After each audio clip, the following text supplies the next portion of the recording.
Oi pessoal, tudo bom? Deus abençoe a todos. Hoje nós vamos continuar então com o livro de Hebreus. Nós paramos no capítulo 6, no versículo 12, certo? As coisas melhores que são pertencentes à nossa salvação, ok? Vamos dar uma recapituladinha. Eu anotei, eu fiz uma colinha aqui. Vamos relembrar. O que nós vimos até aqui? Até o capítulo 6, que Jesus Cristo é superior aos anjos, às miríades celestiais, ok? Que o Filho, Jesus Cristo o Filho, é superior a Moisés, a lei, ele simboliza a lei, porque ele trouxe a lei de Deus para a terra, ok? Que era muito importante Moisés, mas Jesus é superior a ele. E Jesus Cristo, o Filho, também é superior aos sumos sacerdotes, certo? Tudo isso apontava para Cristo, o Verbo encarnado, certo? Até ali, Jesus Cristo não havia sido encarnado ainda, tá? Ele só veio na plenitude dos tempos, certo? Quando Roma já estava reinando o mundo, todo mundo conhecido, ok? Roma reinava sobre tudo.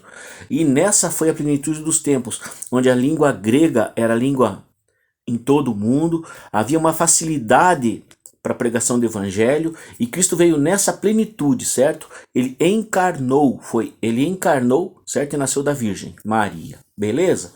Então, pessoal, outra coisa, Paulo também alerta sobre a nossa meninice no capítulo 6, certo?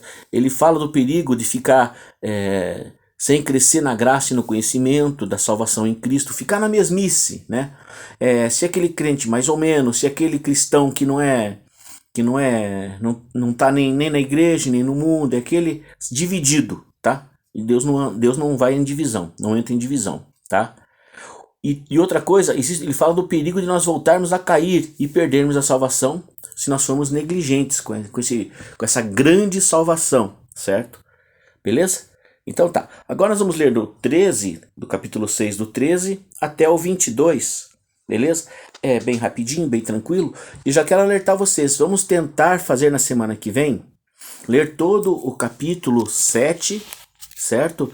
Que ele vai falar de Jesus Cristo assumindo o sacerdócio de todo o sacerdócio levítico, que a tribo de Levi era a tribo que Deus escolheu para dali tirar os sacerdotes, ok? O sumo sacerdote e sacerdotes para fazerem os ofícios no santuário, no templo, no santuário, oferta de cordeiros, cobrança de dízimos e tudo, né? Tudo uma estrutura que tinha realmente nesse templo, ok? Nesse santuário, certo? E Cristo, ele vai apontar Cristo como o sumo sacerdote perfeito. Ele vai falar numa pessoa chamada Melquisedeque, ok? Então nós vamos ler todo o capítulo para nós tentarmos chegar. Talvez até demore um pouquinho mais, beleza? De tempo. Então vamos ler. Então, para a gente não ser preguiçoso, não ser mole, procurar deixar de ser criança. Ele fala assim no capítulo 6, certo? Aí ele fala o quê? No 13. Pois quando Deus fez a promessa a Abraão, visto que não tinha ninguém superior por quem jurar, jurou por si mesmo, dizendo: certamente eu te abençoarei e te multiplicarei. E assim, pois, depois de esperar com paciência, obteve Abraão a promessa. Pois os homens juram pelo que lhes é superior, e o juramento, servindo de garantia para eles, é o fim de toda contenda. Por isso Deus, quando quis mostrar mais firmemente aos herdeiros da promessa a imutabilidade do seu propósito, se interpôs com o juramento para que, mediante duas coisas imutáveis nas quais é impossível que Deus minta, forte alento tenhamos nós que já corremos para o refúgio, a fim de lançar mão da esperança proposta. Amém?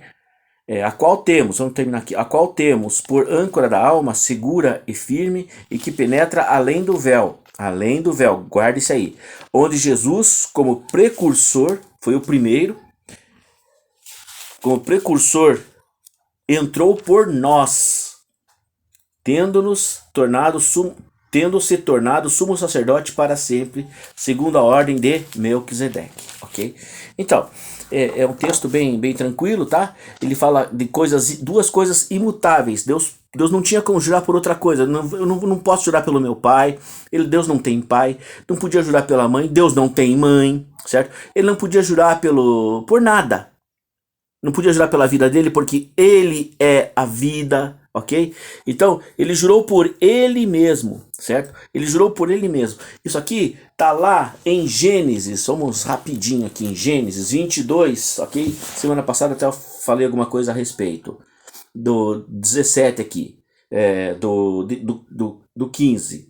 Então, do céu bradou pela segunda vez o anjo do Senhor a Abraão e disse: jurei por mim mesmo, diz o Senhor, olha, porquanto fizeste isso, não me negaste o teu único filho, era o Isaque, por sacrifício, que deveras eu te abençoarei e certamente te multiplicarei a tua descendência como as estrelas do céu e como a areia da praia, do mar.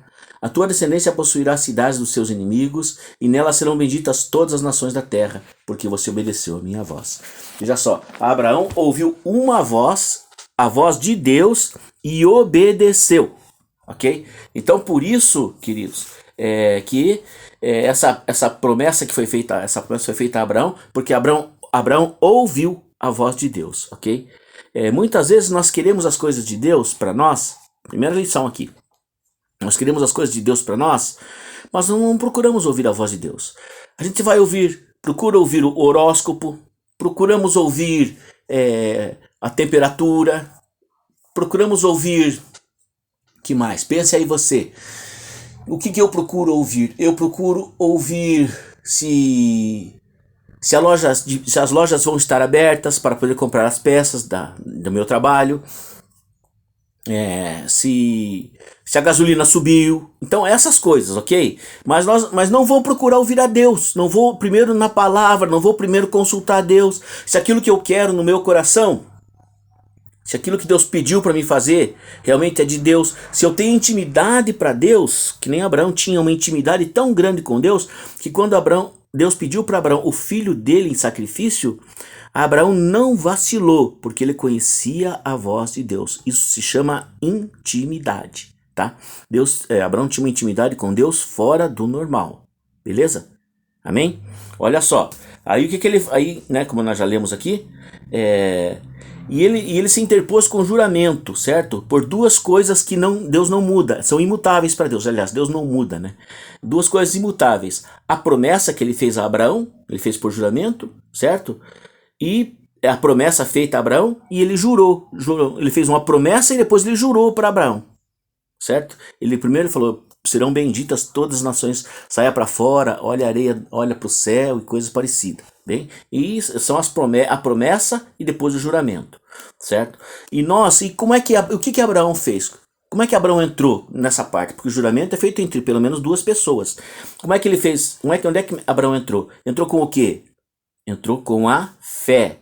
Ele não é homem, Deus não é homem para mentir, certo? Então o que acontece? A fé traz, a fé é o nosso refúgio que traz a esperança de Deus, certo? De que Deus vai cumprir. Sem fé é impossível a gente agradar a Deus, está escrito, certo? A nossa fé, ela vai além do que é visível. Eu escrevi aqui, tá? Minha colinha. Oxa, eu tô aprendendo. Nossa fé vai além do visível. Ela vai até onde Jesus Cristo está. E aonde Cristo está? Olha só. Vamos ver ali então, no 19, a qual temos por âncora da alma, segura e firme, que penetra além do véu, a nossa fé, certo? Nossa esperança proposta. Além do véu, onde é segura e firme e que penetra além do véu, onde Jesus, como precursor, como primeiro, entrou por nós. Então onde é que Jesus está? Está além do véu. Ele está além do véu, no santuário, que tinha um véu, que esse véu foi rasgado lá no finalzinho de Mateus, quando ele morreu, quando Cristo morreu, o véu, houve um terremoto na terra, né? Muitos ressuscitaram ali também, e o véu foi rasgado de alto a baixo, o véu do santuário, do templo aqui na terra, e lá no céu também. Perfeito? Então, olha, tendo se tornado sumo sacerdote, Jesus entrou lá e ele é sumo sacerdote. Agora eu guardei uma coisa para dizer aqui no finalzinho para vocês, tá? O sacerdote, ele leva as nossas palavras até Deus. Então o que é que Jesus está fazendo lá no santuário? Ele deixou a gente sozinho? Não.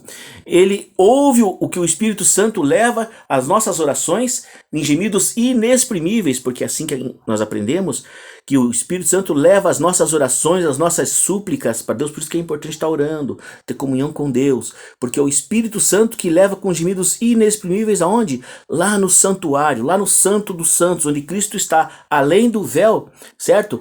E leva, daí lá leva para Cristo, e Cristo intercede por nós diante do próprio Deus, do próprio Pai, do Pai dele, do nosso Pai, certo? Ao contrário, e o profeta traz a palavra de Deus até nós, a resposta de Deus para nós, certo? Isso aqui, o profeta era na antiguidade. Hoje temos os pastores, temos, de repente você é católico, o padre, certo? Você pode perguntar para o padre, você pode investigar com o padre, certo? A palavra de Deus ela é aberta para todas as pessoas, mas nós precisamos ter um conhecimento. Gruda no teu líder. Quando eu falo, cola no líder, né? É moda agora aí, né, para os palmeirenses falar pra gente, né? Cola no líder. Mais ou menos aqui, tá ok? Desse jeito. Cola no teu pastor, amém? Se você é católico, lá é religioso, cola no padre, pergunta para ele, tá? Ele vai te ensinar, amém? E se ele não puder te ensinar, a gente tá aqui para te ajudar também. Fica na bênção, querido. Deus te abençoe muito. Eu quero que você aprenda mais. Quero pedir para você ler o capítulo 7 em todinho, tá? Não se preocupe muito com se você não entender, porque nós vamos dar uma geral, né, de uns 13 ou 14 minutos na semana que vem. Fica com Deus. Até a próxima. Tchau.